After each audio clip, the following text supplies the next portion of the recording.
Buen día tengo usted, señor profesor. El día de hoy voy a hacer el PIA. Bueno, en esta ocasión haré el PIA. Por lo cual, el tema que voy a hablar es el de Andrés Manuel López Obrador. Este es el presidente actual de México. Ganó las elecciones hace un par de años, creo que fue en el 2018, por ahí. Y lo que yo voy a hablar es cómo llegó a la gobernatura, algunas partes de sus orígenes y esas cosas. Si de repente me trabo así es porque pues ahí ando investigando y todo. Ando investigando, que tengo creo que aquí mis anotaciones así. Entonces si se ve pausado es por eso.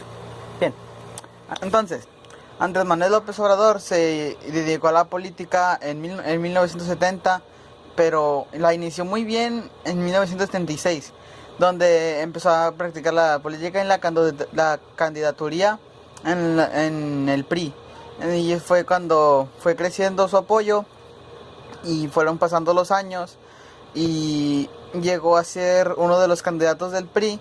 Ganó unas elecciones en un pueblo natal de donde él vivía y después de eso él decidió, después de unos años de estar ahí, decidió retirarse porque vio un fraude en el PRI, en unas elecciones falsas. Entonces fue cuando se retiró y creó el partido PRD para así hacer su presidente y andar por diferentes partes de México dándose a conocer como el candidato. Fue ganador de algunas elecciones como presidente local, o no, como gobernador local en Tlaxcala, Quintana Roo y Baja California Sur.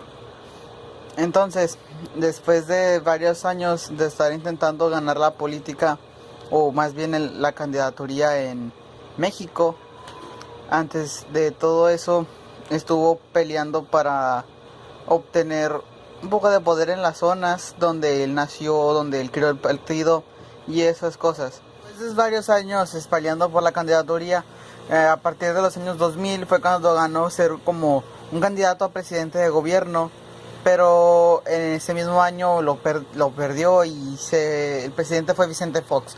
Entonces, al momento de ir creciendo durante todos estos años participando en campañas publicitarias para apoyar a los locales, fue creciendo y pues cada año las urnas fueron llenándose de más y más votos, pero aún en esos casos no se llenaba la urna porque había mucha, como él diría, mucha delincuencia por esos años, mucha mafia del poder, como él le llama.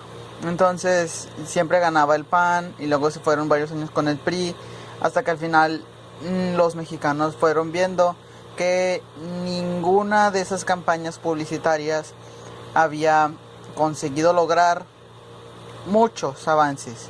Es más, iban endeudando más la deuda extranjera, o sea, iban aumentando más el precio de esa deuda, lo que AMLO en estos años no quiere que suceda.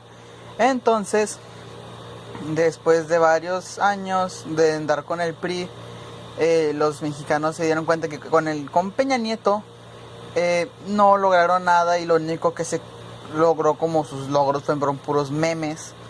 Aunque AMLO no se queda atrás, también consigue sus memes, pero no son tan... Vaya, es un anciano, que se puede esperar de los viejitos. Entonces, ya después de eso gana las elecciones por fin en 2018, porque viendo que el Bronco, el PAN, el PRI, nadie las ganó, o sea, nadie lo consiguió lo esperado, empezaron a aventarle mosca de que él iba a convertir a México en la nueva Venezuela, y no, lo único que quiere es mejorar a México de una forma segura, plena y pacífica, sin provocar ningún golpe de estado ni guerras. Que eso no lo logró Peña Nieto con los gasolinazos que se lograron y los que robaban gasolina, no me acuerdo su nombre ahorita mismo. Así que sí, AMLO solo buscaba la presidencia para conseguir un México pacífico, quitar la deuda externa, aunque creo que eso no se va a poder en estos años, porque debemos bastantes millones. Y ya creo que eso es lo más relevante que pudo lograr Andrés Manuel López Obrador.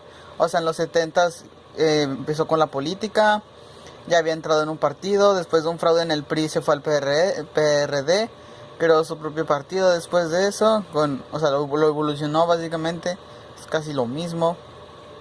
y creo que ya es una de las cosas poco más relevantes de Andrés Manuel López Obrador que yo en mi mente pude comprender a estas alturas.